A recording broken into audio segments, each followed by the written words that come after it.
Hello and welcome to The View from 4 Feet and 3 Inches. My name is Cassidy Huff. I'm your host, and today I am wearing my blonde hair is tied back into a ponytail. I have my black rimmed glasses on. I have my silver nose ring. I have a gray sweater and a white background. And you guys know whenever you see that white background, it's because I have a wonderful virtual guest with me today. And my wonderful virtual guest today is Andrew Gurza. Hi, Andrew. How are you? Hi, I'm so happy to be here. Thank you for having me. I'm so excited to have you. Do you want to do a visual description? Sure do. I'm a power wheelchair user sitting in my power wheelchair. I'm a white man wearing a gray t-shirt and gray pants with I have an orange lanyard around my neck and an orange headrest in my wheelchair. And then behind me, I think, is a sign photo of love with hands. I'm pretty sure that's what it is. Yeah, I'm pretty sure that's what it is. Pretty sure that's what it is. I'm not sure. Somebody who's way cooler than me was like, "This will look nice." Let's put it up. So I think that's what's behind me. And I'm so happy to be here. Andrew, I'm so excited to have you on. So we just did Andrew's podcast Like 20 literally seconds 5 minutes ago. ago. Yeah. 5 seconds ago, 5 seconds ago. we hopped off from Disability After Dark, and now we're here. And now we're here. I'm so excited to have Andrew on because we talked a little bit about it on their podcast, but I was a fan of them long before they started following me back. So now that you started following me back, once I saw that you started following me back, I was like, oh my gosh. Famous. I was like, oh, me? So for those of the viewers, listeners that don't know, who are you? What do you do? My name is Andrew Gurza. I'm a disability awareness consultant. I'm a freelance writer, a freelance producer, a freelance actor. I've acted in some things. Remember Queer as Folk, that reboot that only went for one season? Yeah, I was a production consultant on that. I was in a sex scene on that show. Um, I do an award-winning podcast, Disability After Dark. I do a lot of social media content creation around my experience of disability. I'm an author. I just wrote a book. Comes out next month. It's called Notes from a Queer Cripple: How to be, How to Cultivate Queer Disabled Joy and Be Hot While Doing It. It's all about sex and disability and queerness. I do a lot. I do a lot of different. It's so weird to say what I do because I do a little bit of everything. Because that's the joy of disability and self employment is you do a bit of everything from educational stuff to like the fun stuff to sometimes you're on a porn set. Who knows? Um, I've done a lot of stuff to bring awareness to my level of disability and to especially disability in queer spaces because they're kind of non-existent and that needs to change. I love that. Yeah, I think um, being disabled in queer spaces definitely does need to change. I never thought about that. I will say, like, your podcast really opened my eyes to that. I'm a long time listener. I've been listening for like 2 years, I think. Wow, Two-ish that, years. that makes me feel super old because I've been doing it for like 9 almost. Weird. Okay, well, I definitely haven't been listening that long, but but I have been listening for a long time, and I love it because, as we discussed on your podcast literally a few minutes ago, there isn't much representation No, in disabled and intimate and queer spaces. and there's still not like I still find that I've been doing the show now for almost 9 years, and I'm still when people ask me to guest on their show, they'll say like, "Oh, we I've never heard about this. I don't understand." I'm like, "What? There's so much content that I produce that dispels this myth. What do you mean you don't know? Like, Yeah. but there's so few people that are given an outlet for that. So I try to really make my show, and it's less sexy now. The show it's more like just interview based, and then I'll do shows one off with myself. I'll do like I'll watch a movie and I'll review that, or I'll do.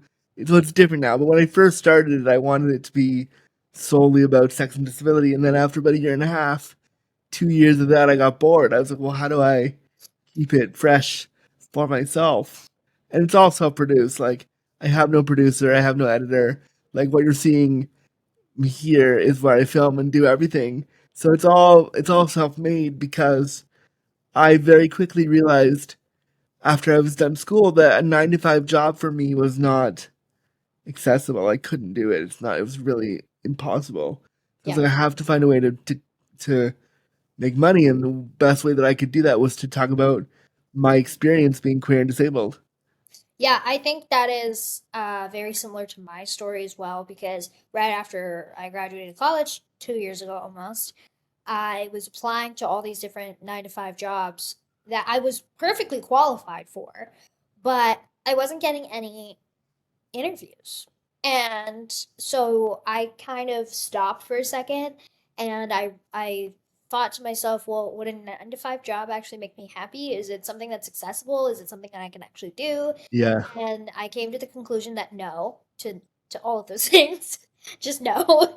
And so I was like, okay, well, what do I know how to do? What makes me happy? And I was like, well, educating people makes me happy. Talking about myself makes me happy, of course, because we're stars. obviously. So I said, okay, great. Nobody's gonna give me a job. I'm gonna make one for my. Yeah, I feel very that's literally what I did because I was like, I need income, and one of the ways I know how to make income is talking about myself and sharing my story. And like, no one at the time when I started doing it, some 15 years ago, like nobody what there was nothing about queerness and disability. It's a little bit wider now, but it's still not enough. Yeah, And so I was like, I'm gonna be the guy. I'm gonna be the one guy one. that does it, which obviously, there's so many more of us that are queer and disabled. But at the time, I wanted that to be my platform. And I still kind of do, and that's kind of what people know me for. And so Mm. I'm very, very proud of that. And I'm proud that I'm so proud that to hear that my show that I make from my bedroom opened like the eyes of people around the world about sex and disability. That's so cool. Yeah, I think that it's like we just talked about. Everything is just gonna be what we just talked Yeah, about. go and listen to. I don't know. We should release them at the same time. We should release them like close so that people can be Yeah. like, "Oh, I just heard this. I'll go to this Let one." me go over to part two. Yeah, Um, yeah, I think that it's difficult as a young disabled kid entering teenage years when you see all of your peers hitting these milestones yeah, where it's like, oh, so and so's dating so and so just lost their virginity, and so, and it's hard because as a young disabled kid, you're like, okay, so is that just not gonna happen for me? Is that just yeah. not? Like, do I just let it go? Do I just forget about it? And I think that's why a lot of us. I think that's why a lot of people get into activism because not everybody, but I think a lot of young disabled people get into the activism side of disability because they've been reminded that like, oh, you can't have sex, but you can go be an activist. Like, I'll pay attention to you if you're an activist. Yeah. But if you dare say you want to be a sexual being, oh no, we can't talk about that.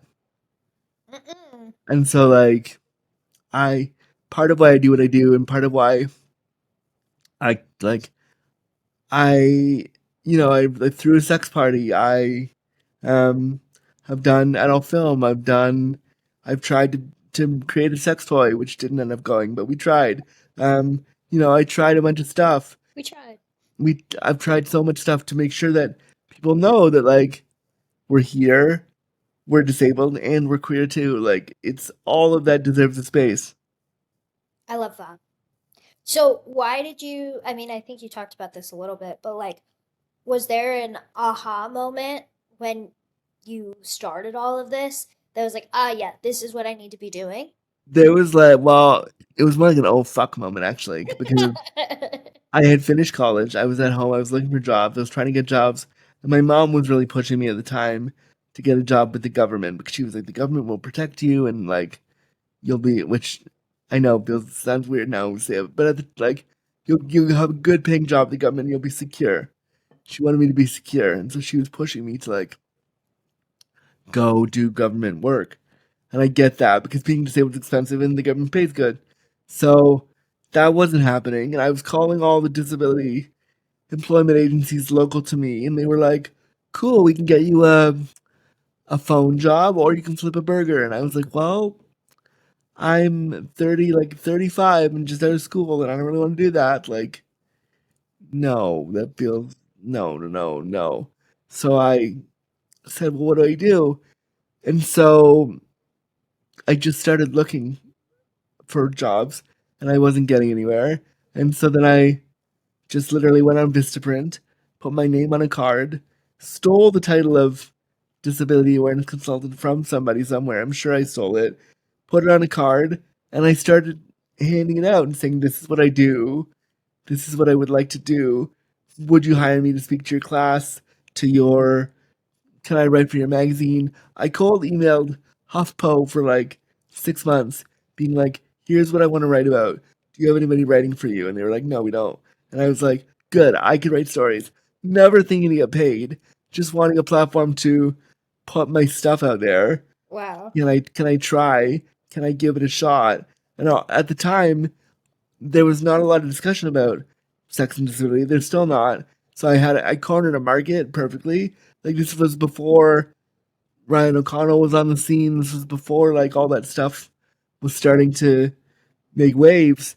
So I just grabbed on and said, okay, I want to do it. Like the first thing I ever did was there was a gay weekly magazine called Fab here in Toronto, and every month they had a cover boy, like a sexy dude on the cover. So I emailed them and said, I noticed you've never had a disabled guy on the cover. Um, I'm here. I would love to do that. What do you think? And I thought, oh, they'll never get back to me, whatever. Within an hour, they were like, we can send a guy to your house today. Would you be available? And I was like, okay.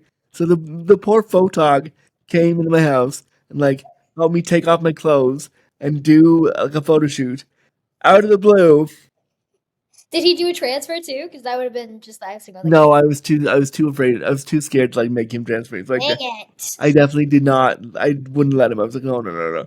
But he was like very nice. He took off my shirt and like made sure I was okay. And then we took the photos. But that was my first like, here's my thing. And then about a month later in Toronto, it was like close to Christmas, and every year they have one of our magazines called Now Magazine. I think they're under now, but they were called Now Magazine at the time, and they had a Love Your Body spread. So you go down to a photo shoot and you're naked and you take off your clothes and they do a photo of you and you say a little thing and then it's in the magazine. So I went down with my wheelchair and my leg bag and all my stuff, and I had like there's a picture of me wearing a cripple hat on my junk in taking this photo, and I took this photo, and then they said to me like, "Oh, why did you do this? And why do you think you're sexy or something like that?" I said, "Oh, I'm deliciously disabled," and I just said it jokingly, and it sort of started to gain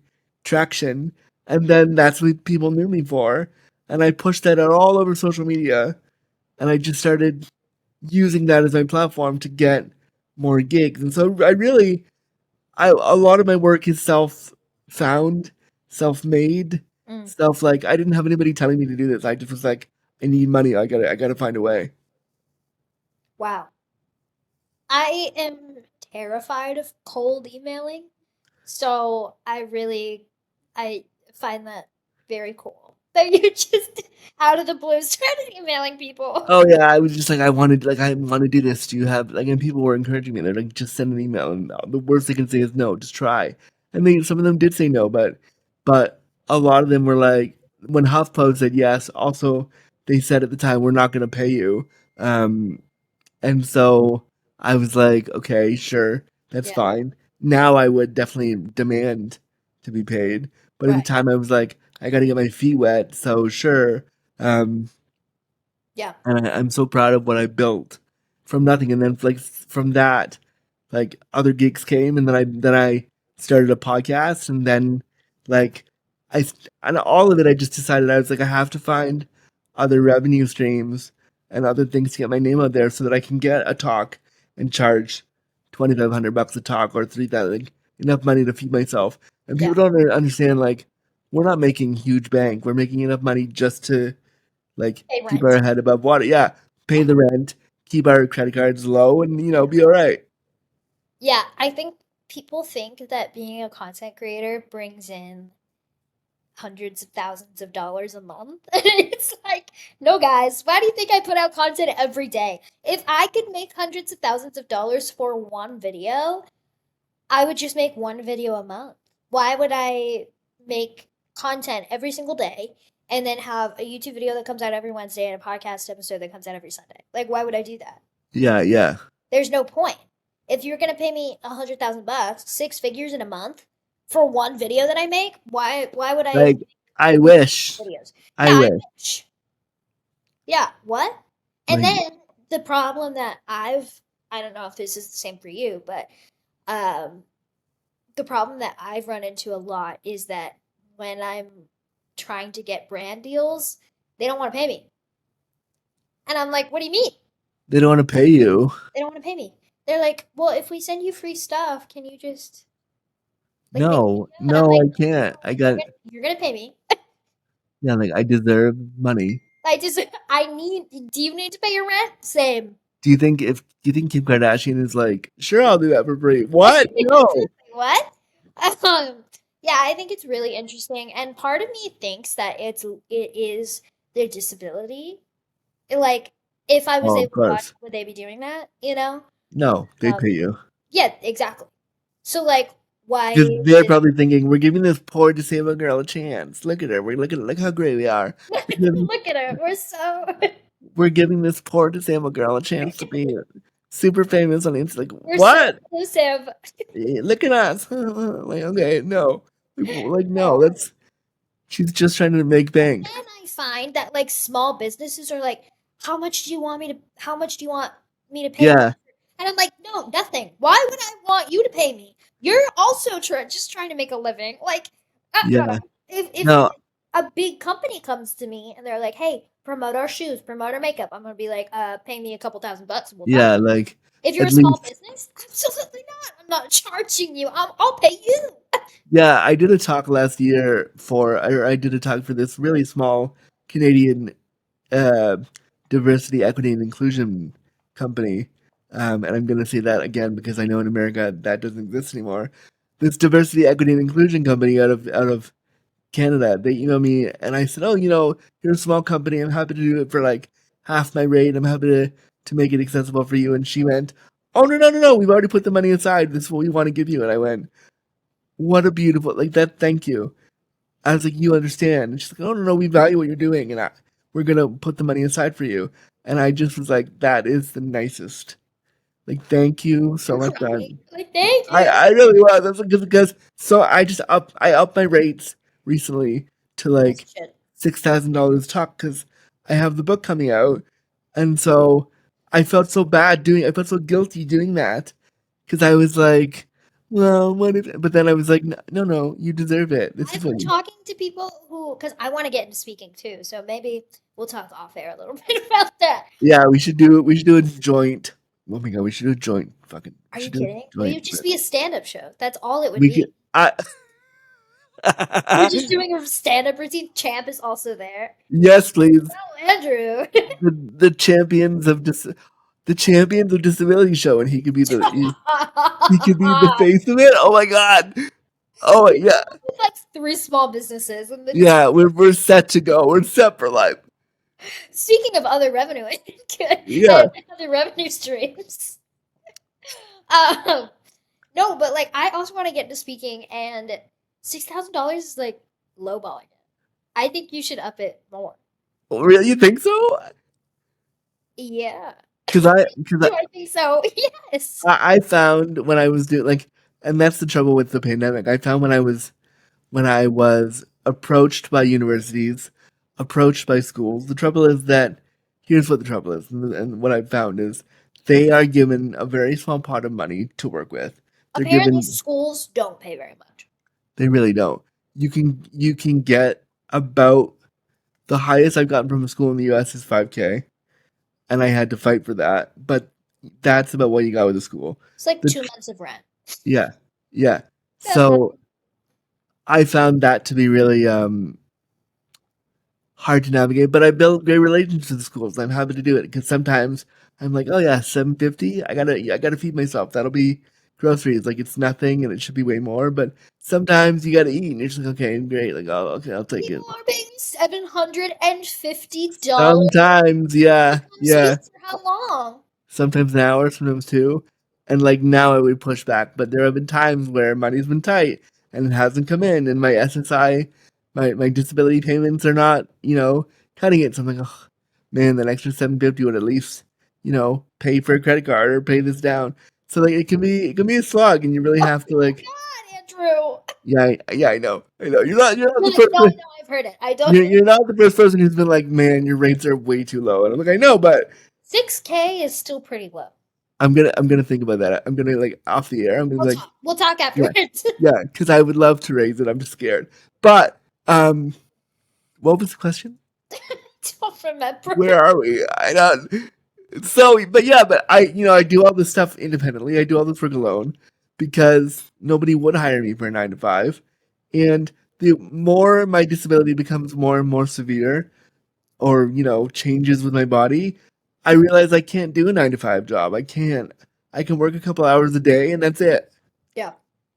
Yeah, I'm also figuring that out for myself too. It's like I don't think I could do a 9 to 5. That's kind of a lot. It's like that's a little too much for me. I feel like I work a 9 to 9 with the content creation and like all of that. And I feel like you understand this too. Like doing everything yourself is hard. Exhausting. It's so And exhausting. that is like that's like two full-time jobs basically. Like if I had I would love it if some big podcast studio would be like, "Hey, you've been going for 9 years. How about we pay you like $1,000 an episode, and you just be the host, and Easy. we will take care of all the other stuff, Oh, I could and do that. that would be the fucking dream. That would be the dream. If anybody's listening and they run a podcast studio and they have money, Cassidy and I will do our separate shows from We'll your do a studio. joint one. What? Yeah, yeah. Listen, It's try called the guys. Champions of Disability. Yeah, the Champions of Disability podcast with Champ as the host, and we're just there. Champs host. Me and Andrew are just there. Yeah, we're just hanging out. I'm okay with that. That's fine. I just drive him there. That's all I Yeah, do for yeah. Champ. He's the boss, and he makes the rules. Truthfully. I'm here for that. Uh-huh. I think, well, any videos that I post with Champ does so much better than if Because it's just with me. yeah, because people are like, "Oh, cute dog." Okay, okay. Yeah, but then people call me evil in the comments. People are like, "You're just working him." And I'm like, What are people that ridiculous? yeah, people all the time are like, I You're have what? comments saved. I'll have to go through them and send them to you. But I have comments saved that Could are you like, please? this poor dog. What a poor. I had a woman in a store. I was dumbfounded. I was shocked when this happened in a store because usually I get it online and I'm like, Yeah, okay. yeah. You're like I had whatever, this fine. person say it to my face. We were like walking by her in like a Home Goods or something, and she looked at me, looked at Champ, and I could just tell something was gonna happen. Either she was gonna try to pet him, and then I was gonna have to say, "Oh, sorry, he's working," or whatever. And so she just looks at me, looks at Champ, and goes, "What a poor life! I feel so sorry for dogs like that," and like really loud, and like Oh no. under her breath, like to the whole store. And I was like, Oh no. and I just kept walking because I was like, what? I don't know what I'm supposed Yeah, to do. like I don't know And what to do Kaz was here. in front. I was like, I don't want to get in a fist fight today. And Kaz was in front of me, and he turned around and he goes, "What did she just say?" I was like, "Just keep walking. Just Yeah, keep just walking." it's not even worth Like, it's the. not even worth it. But I get all like comments like that all the time that are like, "You're what a sad life for that dog. He doesn't get any time off." And it's usually the videos where like he is just behind me sleeping. And I'm like, he doesn't Listen, get any time off. What is he doing right he's now? sleeping right now. He Are you is kidding? sleeping. He doesn't even have his vest on. He's at home. Like, what do you mean? If my job was to take care of you and then sleep, what a dream. What a dream. Honestly, you get to go to all these places that no other dogs get to go. And Yeah, all you do is you just sleep the whole time? I mean, we were talking about we were talking we said it on my show like 5 seconds ago, didn't we? Or was it here? I don't know. that you're like the Disney princess with disability. Yes, Why don't you pitch that there should be a movie about a Disney princess with a service dog? I Not think I know. Do you know what I want to do? I want to write a line of children's books that have that. yes. I Can think that would be so cool can to Champ be have. the leader? Can Yes, Champ and obviously Chance the star. Obviously, I'm not the. obviously. I'm just the handler. Yeah, Honestly, like I just follow him around. Truthfully, um, yeah, people recognize him sometimes before they recognize me, that's so cool. and I'm like, okay, I'm just here. Yeah, I'm just I'm I just just what films him, I just feed him and pay for everything. It's pretty fine. much. Yeah, yeah, Yeah, who's serving who here? I really don't know. yeah, really. But yeah, he's funny. He's getting a little up there in age. So sometimes he's sassy. That's the thing with Champ is like if he doesn't want to do something, he'll still do it because you told him to, but he will grunt the whole time just to make sure that you know that he does not want to be doing it. What a good boy. And he stomps at you, and like he'll stomp his feet at you if he doesn't want to do something. Or he'll just stand there and freeze and you can't move him. What are you gonna do? Yeah, I know. He's like He's like, I'm 85 done. pounds. That's the reality of having a service dog is I love him. and I love. so glad. Yeah, I've talked about this multiple times, but in college, he got so stuck in his routine that when the semester changed, he didn't understand that Oh, he doesn't know what a semester change is. of course. So, even with how smart he is, there's only so many things you could explain to a dog, and so uh, he he's so cute. But if we were going to acting on Tuesday at 3 p.m. and then the next Tuesday we weren't going to acting because the semester changed, He would he would be expected like, it. "No, mom, we're going to acting," and he'd purposely take me down the hallway that Oh, down, and then I'd just be arguing verbally in the hallway with my dog, and everybody's like, "He can't argue back." Yes, he can. He can. I He love him. stares at you For and he's like, "You idiot. You are not you, smart. you're so stupid. You You stupid don't, human." you don't get it. That I understand what's happening. He's like, "You're gonna be late and it's gonna be your fault." And I'm like, "We're not even going there." And everyone's gonna look at me like I made you late, but it's me your fault. One time he was really upset. He wanted to go into a classroom where a bunch of our friends were. And I say our friends because they were both of our friends. Yeah, And he wanted to go in there, and I was like, "No, buddy, we're gonna be late for class. We gotta go to our own class." And he was upset that I told him we couldn't go see our friends, and so then I stopped at the water filling station to like fill my water bottle, yeah, yeah. and I dropped my water bottle, and so I asked him to get it off the floor for me. He looked at me, looked at the water bottle, and kicked the water bottle farther away. What a little shit. And my best friend was there. She's a witness. She was like, her and I just looked at each other and we were like, "Did he really just do Did that? he just do that? Did he just do that?" And we just broke into hysterical laughter because I I was would like, have died laughing. I cannot believe you actually just did that. What a little shitbag. Also, how cute. And you can't be mad at him. Like, how long are No, you supposed to stay mad at him? it's hilarious forever. It's ridiculous. Have you ever thought about getting a service dog? I would love a service dog. I think that given the size of my apartment and the kind of care that I have, it would just not be fair to the dog to have How him big is here. your apartment? I am horrible. It's like a studio. It's like a one bedroom Okay. studio. Okay, but I live in a 1 bedroom. Yeah, but you live in like California bedroom or like I don't know what that means. I don't know what it means either. Like California, It's like 800 square feet. Okay, I feel like mine's a bit less. You're like minus 300. Well, it's not I small. lived in a 300 square foot apartment with him. Okay, so it's possible So this whole episode is just me trying to convince Andrew that he to needs make more money and then to to get make more a money, and it's an investment. It's a business investment, you know? listen. If I could Dog get will make money. an adorable black service dog who could get me Oh, both, That's a requirement. They must be a Yeah. black lab. Well, no, I love all the colors, but I'm not a dog racist. Um, I love all the colors of dogs, but I have an affinity for Goldens because I had a Golden growing up. I had a purebred Golden Retriever. Goldens are really good. He was not a service dog, but he basically was because when he was a puppy, his name was Flash, and when he was a puppy, he understood that when he was scared, he was to hide under my wheelchair.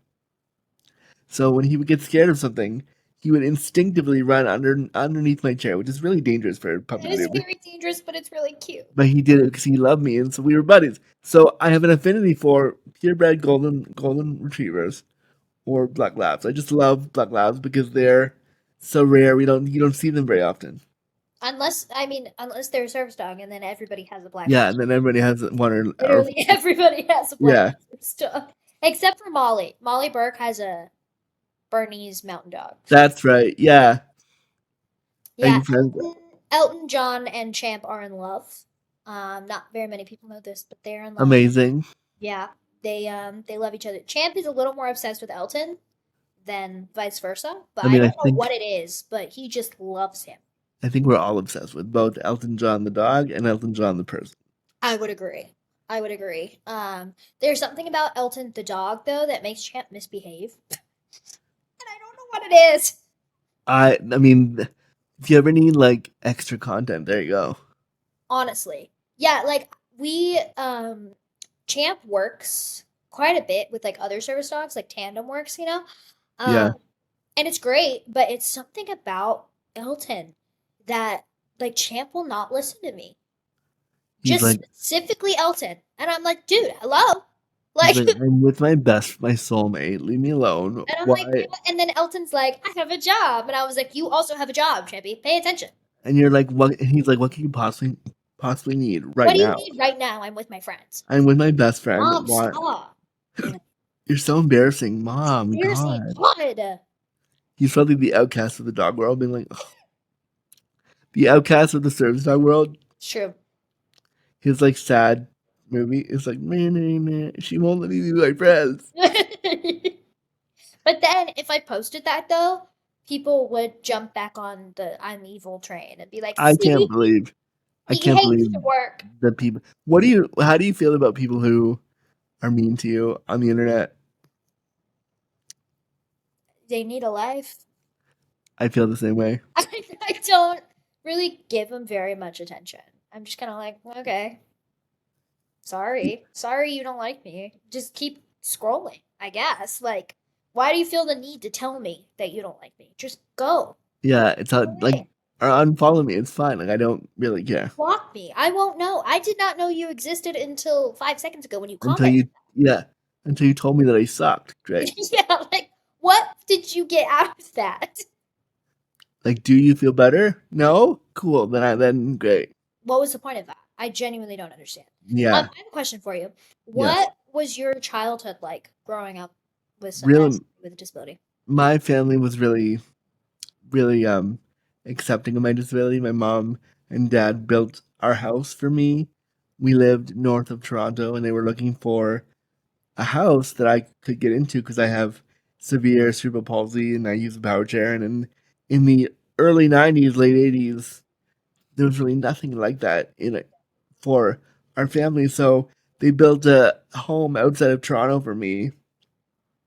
There was a bungalow, so that every main floor was on every main room was on the same floor, so that I could always be included and I could always be involved. And so, like my family was very accepting. My mom she's one of my biggest champions. We travel the world together. Like we were talking on my show a minute ago about how you know you live in you live in like California around Hollywood, and so we went to Hollywood in 2020 to have my podcast nominated for a queer award, and we walked down the Hollywood Boulevard with my shower chair to get to our hotel. So there's a picture of my mom and I somewhere in the world, somewhere in someone's camera roll of like us walking down Hollywood Boulevard, down the stars with my shower chair, trying to get to our hotel. And so she is someone that I travel with everywhere. We've gone all over the world to promote the stuff that I do. My family is so supportive of what I do. Um, and I have a lot of disability in my family. My brother is autistic. Um, my I have depression. I have CP. So there's disability like throughout my family a lot, and I really appreciate that we all have different things, but we're all there for each other. I love that. Yeah, and my family and I are very close. I speak to them daily. We talk to each other all the time. We're very close. That's how my mom and I are too. We talk every day. Like sometimes it's annoying for both of us. We're like, oh my god, Yeah, I'm like, oh my God, okay, leave me alone. I love you, but get out of here. But also, like I'm so thankful that my mom has always been pushing me to do stuff. And when I was younger, like she really pushed. But I'm so glad because now I can do what I do, and it's because of that pushing when I was younger. Yeah, I think our moms get along. My mom is very, very, very similar.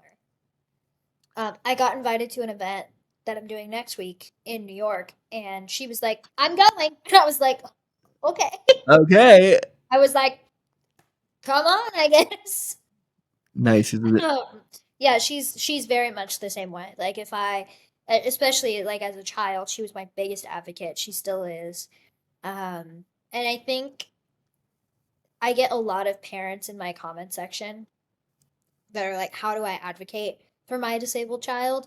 And I think that's the biggest way is to just push them to be who they are. Yeah, push them, but also I would say you have to let them fall on their face. I agree. You have You to can't let save them them all the time. You have to let them make a shitty mistake, do a shitty thing, say a shitty thing, get themselves in trouble. Let them learn because I think a lot of parents of disabled kids unintentionally coddle their child. Yep. And my mother went the other way, and she was like, "I'm not Do coddling you." She's like, not. I'm gonna push your ass out the door, and you're not gonna like it. I don't care. We're going." And so, looking back on that, you could say, "Oh, that was too harsh." I don't think so. I'm so glad that she did.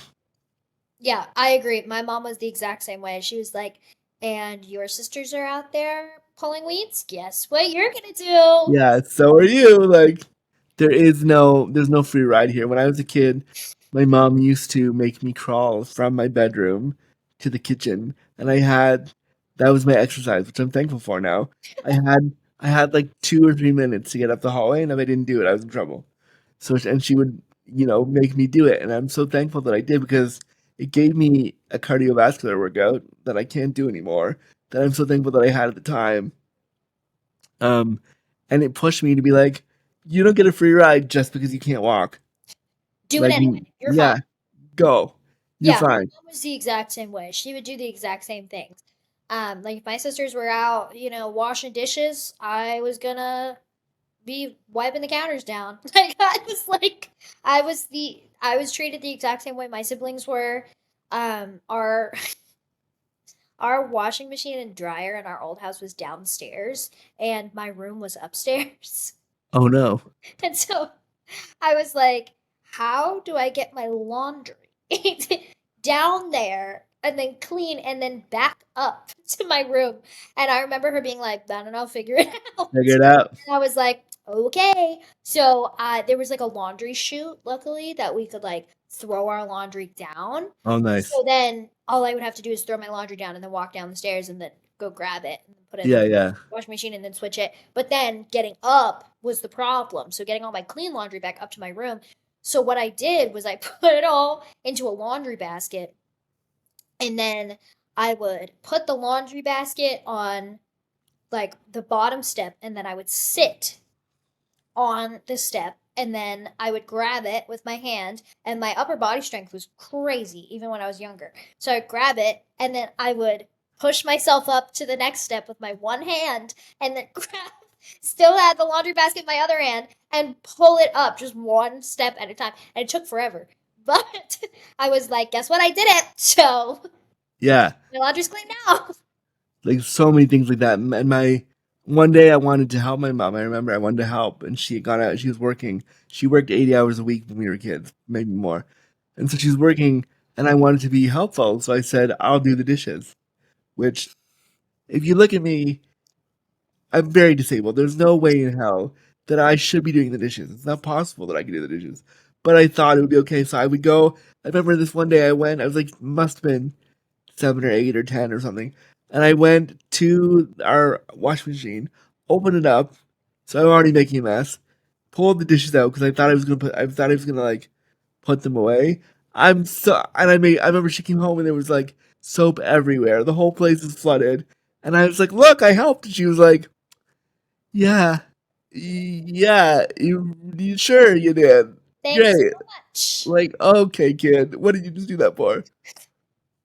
My mom did the exact same thing. Yeah, she was really hard on me. But anytime I was like, the rule in my house was if you're gonna ask for help, try it first, and if you really can't do it, then ask for help. Yeah, Um, so I learned that okay, well, I have a step stool. I still can't reach things that are in the cabinet. So how do I get the thing out of the cabinet when I can't reach it?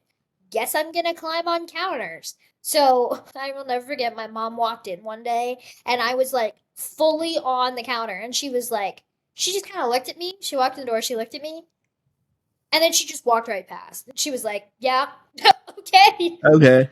Well, she's safe, so she's fine. Yeah, like my mom learned when I was 2. And we went to like a physical therapy session, and the doctor said, "Your kid is a master manipulator. Your kid will manipulate the shit out of you. Don't let him." So that she learned like very early on that like this kid will play you if you let him. Don't let him play you. So she was very tough on me, and I'm so thankful for it. I'm so glad she was because otherwise, I remember going to like disabled camps and seeing the other parents treat Yeah, their kids with such kid gloves, and me being like, as why? teenagers, yeah. Yeah, like why are you doing that to your kid? Your kid, what? And so I'm so glad now that like my mom, and she's still that way. She doesn't take any shit from me or anybody, which I'm thankful for. And I kind of wish that more disabled representation of like parents of disabled kid would be not hard, but more in line with what we had. Yeah. Yeah, I agree. I also went to camps for kids with disabilities and I also saw the types of parents be like, "Oh no, it's okay." And my mom was like, "Okay, bye." She just dropped me off and left. Also, I Yeah, was very much like, "Okay, mom, get out. Go away." But I really, really saw as I grew up, my disabled peers were not being treated the same way that their siblings were or that I was, and I was very much treated like my sisters, like it didn't matter. And I was my sisters and I had a very sisterly relationship. We fought all the time, as you should. physically too, and my sisters did not care that I was disabled. They were like, if she's being mean to me, I'm gonna sit on her, and that sucks. Uh, and they were like, and what's she gonna do about it? And they never hurt me, but it was very much like, we would wrestle and and they didn't really see me as any different. And so then when I saw my disabled peers with their siblings, and they were so gentle and not like siblings, and their parents were just like did everything for them, and their kids weren't independent in the slightest, not because they couldn't be, but because they didn't know how. Like they Yeah. weren't being taught any life skills. I think that the way we look at independence like 40 years ago and the way we look at independence now is different. And I think that a lot of independence is rooted in ableism. I get that. But I also think that, like, thank God we were pushed that hard. Because now as an adult, I can choose what independence means to me. And at least I know what it looks like. And I know what it can And be. I know how to advocate for myself. That's the other. Yeah. And I know how to ask for help when I actually need it. I know how to advocate for myself and my accommodations and what I need to not only like my loved ones, but anybody else. yeah. And I know that because it's a learned skill that I was taught from a really young Yeah, age. I was told that I don't get to fuck around and I don't get to like. I think a lot of disabled people when they were younger, and even now, because they were told they could never do it, they shouldn't do anything. Yeah. They have a learned helplessness Yeah. that is really dangerous for them, I think. I agree. And I'm not saying that you can't say no and you shouldn't be able to not do stuff. I'm saying like if my mom didn't push me, I would be such a pushover. Yeah. And I would let people walk all over me, and I wouldn't do anything for myself either. Yeah, And I yeah. wouldn't want to. Because why would you have to? Because no one taught you had to. And also, I would just have, and I've seen it happen. Some disabled people just have a mindset of, oh, somebody else is going to do that. Somebody else will take care of it. And You it's like, know, well, what if they won't? What what if if they they didn't? don't? Then what? Yeah, You know, and I but think that's why you and I are entrepreneurs at this point, is because we're like, okay, so you won't give me a job? Cool. I'll just I'll make make one. Yeah, like all right, I'll just decide that I'm gonna do this. Okay, great. guess what? I'm my own boss. So Yeah, yeah, I think it's really interesting. I mean, no matter if you're disabled or not, um, that your upbringing obviously introduces you to the world and shapes you into the adult that you are. But I think for disabled or parents of disabled kids, it's so important to, yes, obviously provide them with what they need. Don't push them if they literally can't be pushed, of course. but push them past their limit a little bit. Yeah, Let them figure it out. Make them figure out how to be creative, and don't just give them literally everything they want. let them get upset a little bit about how they have to. They're gonna have to problem solve. Oh, you want that computer? Get a job. Find a job. Oh, you can't find a job? Make a job. My mom or a family friend just told me this story of once we went on vacation with her and her family, and it was me, my sister, and my mom, and then the family friend's family. Yeah, And she was saying that there were bar stools at this like Airbnb type thing that or this cabin that we were staying in. And I was trying to get up on the bar stool, and the family friend went to go pick me up and put me on it. And my mom stopped her, was like, nope, let her figure it out. good. She'll do it.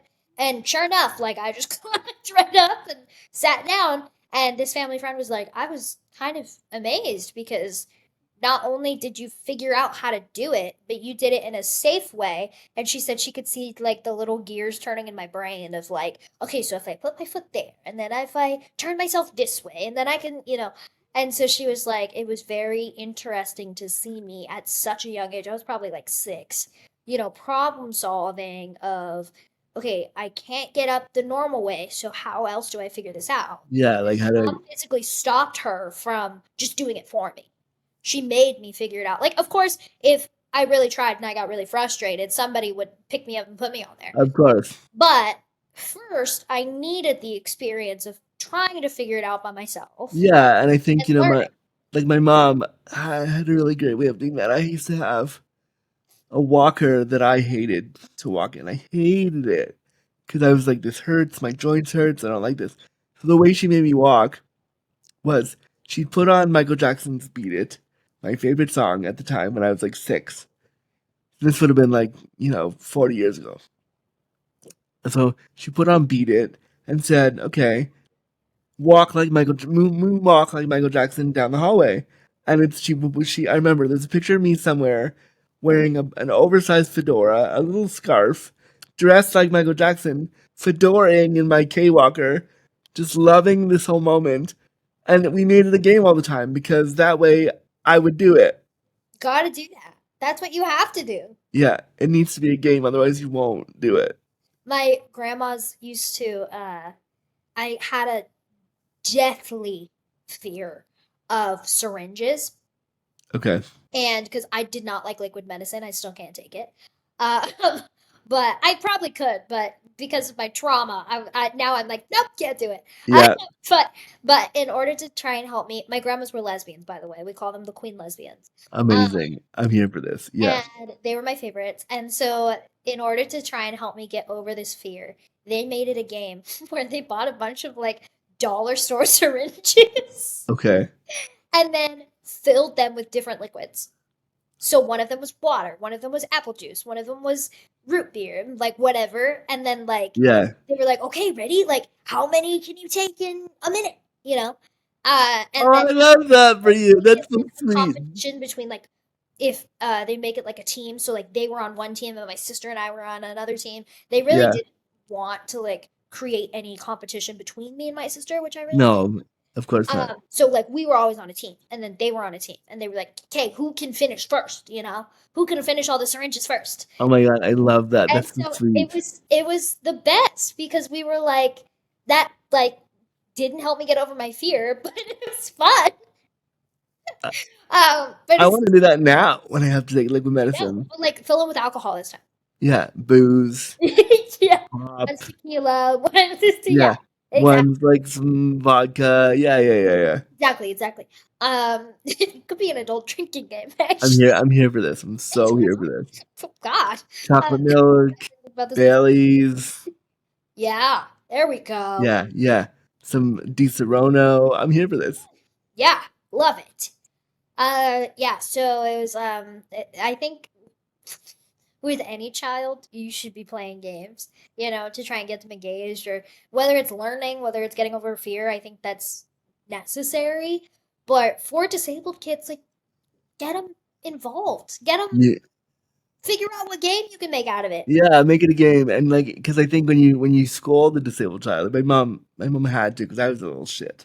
Okay, I surely said and did things that You deserved it. I was a little shit. All right, so she was well within her rights to do that, but I can remember watching her be innovative with me and watching her like make it so that I could. I'll never forget Halloween. Halloween. We lived in a snowy part of the world, north of Toronto, so it was cold, and it always snowed on Halloween.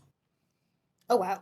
The first snow always snowed, and I can usually never get up to the neighborhood to get the candy, right? So my brothers would run up to the door. My two brothers run up to the door and say, "Hi, our disabled brother is just down the pathway." And I would come out of my wheelchair and I'd wave, "Hi," and they'd see me and go, "Oh, of course," and then give us like extra candy. So everybody loved going with me because they'd see me and give me extra candy, which I would then have to share with the other kids. So like, but in doing stuff like making my wheelchair like something accessible, like a A race ghost, car like or a yeah. race car. Yeah, yeah, yeah. Or one of the childhood memories that I had when I was 12, we used to go to Disney World a lot, like the one in Florida, all the time. Every year we go for the timeshare. My mom had a timeshare. Love the timeshare. They Yeah. were they were horrible. They're horrible now. They were probably horrible then, way too expensive. But you go, and so we would go to Universal every time we were there, and every time they want to go on scary rides. Now, as somebody with CP, I jump at anything loud and anything scary. My best friend has CP and his startle reflex is so Oh funny. yeah, it's horrible. It's all the time, everywhere. And so they wanted to go on the two rides that I hated were Back to the Future and Jaws because So, they were dark and they were scary and the shark jumped at you. It was terrifying. And so back then, I don't know if they do it now, but back then, if you were disabled, you could cut the line, go first. So they knew that, and they'd be like, Andrew, let's go on Jaws again. Andrew, go. And so they'd make me go, and I would be. I remember I was sitting on at back. Otherwise, they have to stand in the line. Yeah, they make me go first, and I'd be bawling, and the poor workers setting me it up would be like, "Ma'am, your son is really crying. Does he really want to go?" And she'd be like, "Oh yeah, he totally wants to go. It's all right. He totally wants to do it. No problem." And I'd be like, "No, I don't want to. No, no." And they'd be like, "Are you sure?" And she'd be like, "Oh yeah, he's all right. Don't worry about it. He's good. He's okay." And so like stuff like that I remember in my childhood, which I think is really special because no one else would get that experience. No one else would ball. Yeah, No? but it was so funny because I'd bawl and then I'd go on the ride and halfway through the ride I'd love it. I'd be like, "Oh yeah, this is good, yeah." And I'd forget that I was scared. So I remember we went on Back to the Future like 7 times, but I was terrified. The first time I bawled because I was afraid of the car moving and I was afraid of the motion and all this stuff. By the by the seventh time we did it that day, It was the greatest thing I've ever done. We're like, let's go again. It was so fun. And like, thank God my family was like, we are gonna involve you in everything, even if it's really hard for us, even if it's not Even accessible. if you don't want to do it. Yeah, we're gonna make you do it. And I'm so thankful for that because I feel like a lot of kids in my position with my level of disability don't get to experience the world Yeah. because it's too hard, and I understand that part. But my family made sure to constantly include me. Yeah.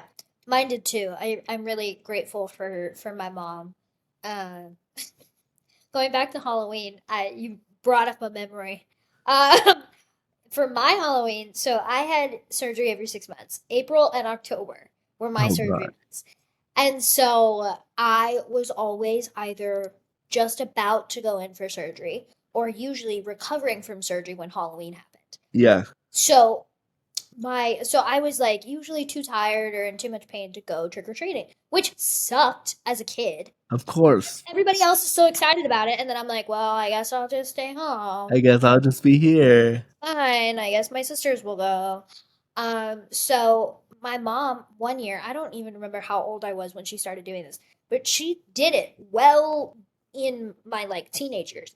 She called all of her adult friends and said, okay, Cassidy's going to be recovering from surgery. She's really upset. She can't go trick or treating. So we had what was called reverse trick or treating, where I would stay home and dress up in like themed pajamas so Okay. that I was comfy. And then all of our friends would come over and they would give me candy. This is the greatest.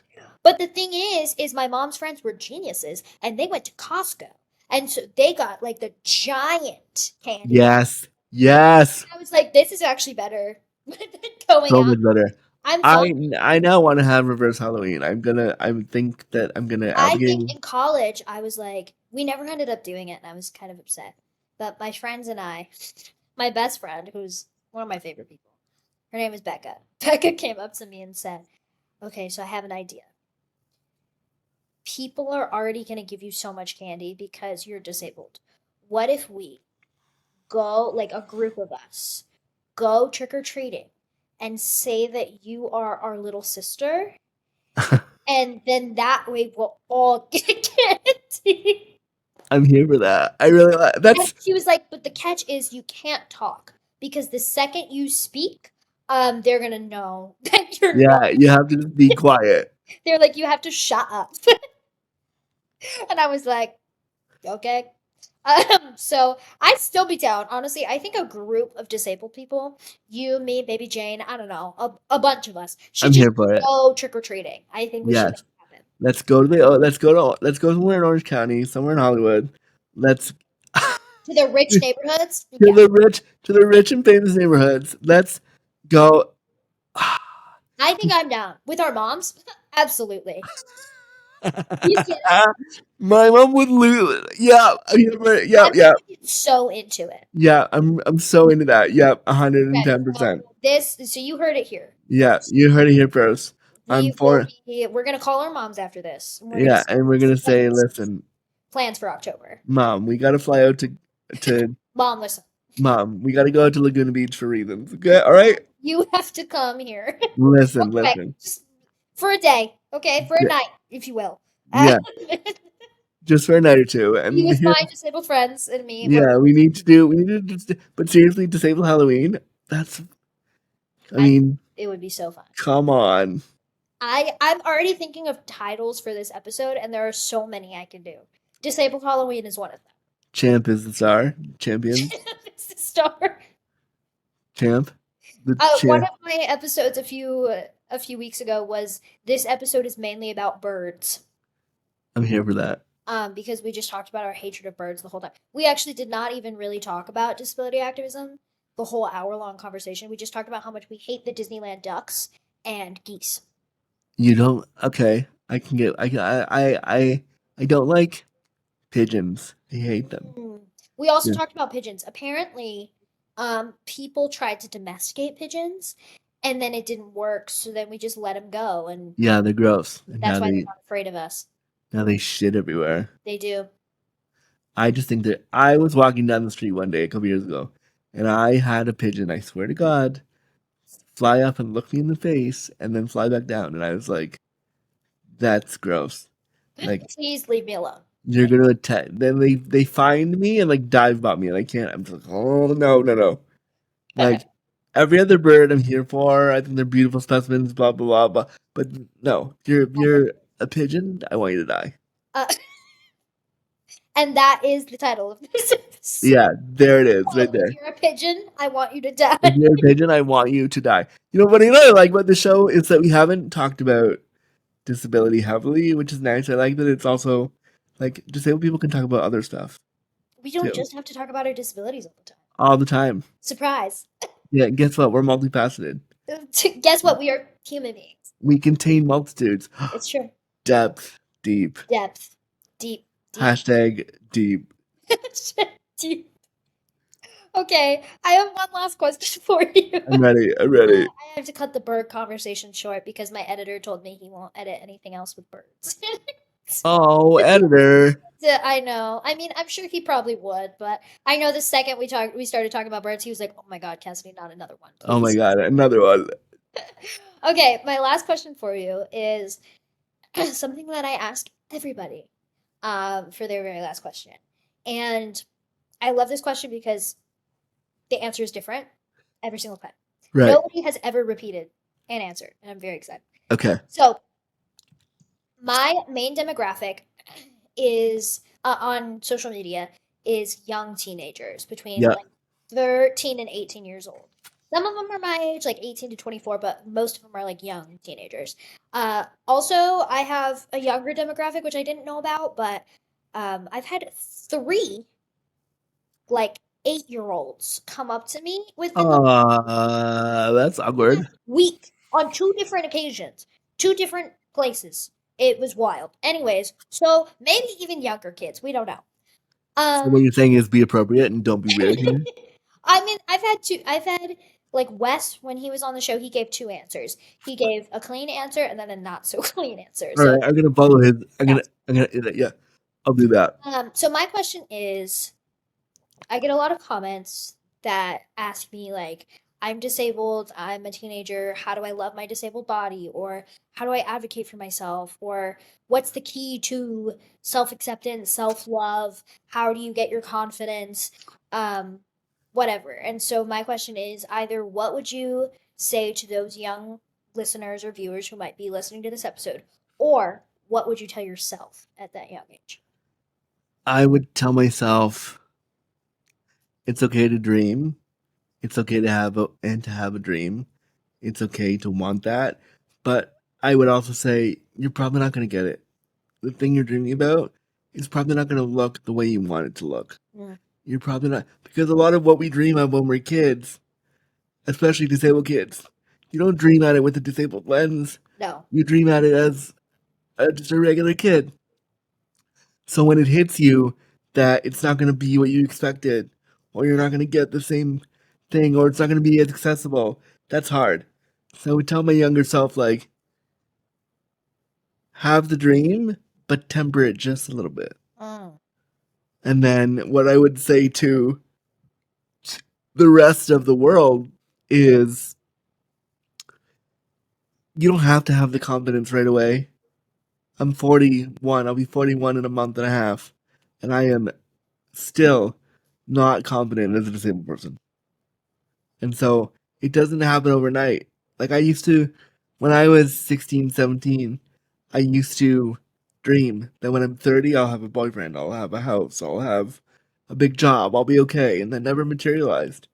And there was a grief around that. But also, look at the cool stuff that I get to do now. So I would say dream the dream, but know that it won't look the way you want it to.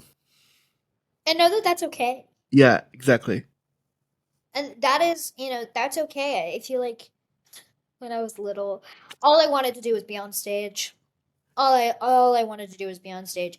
I thought I was going to be a singer-songwriter. I thought that was my path in life. Went to school for musical theater. I still love to perform. But I didn't realize that being on stage can also be like a metaphorical stage. Like I feel very on stage in my social media work that I do. Oh yeah, it's Very front totally and center. That's very, I don't want to say performative because it's not, but it's very like, it's the equivalent in my brain to performing. It's the equivalent to educating people and to showing people I'm here, I have a voice, it matters. Sit down, shut up, and listen to me.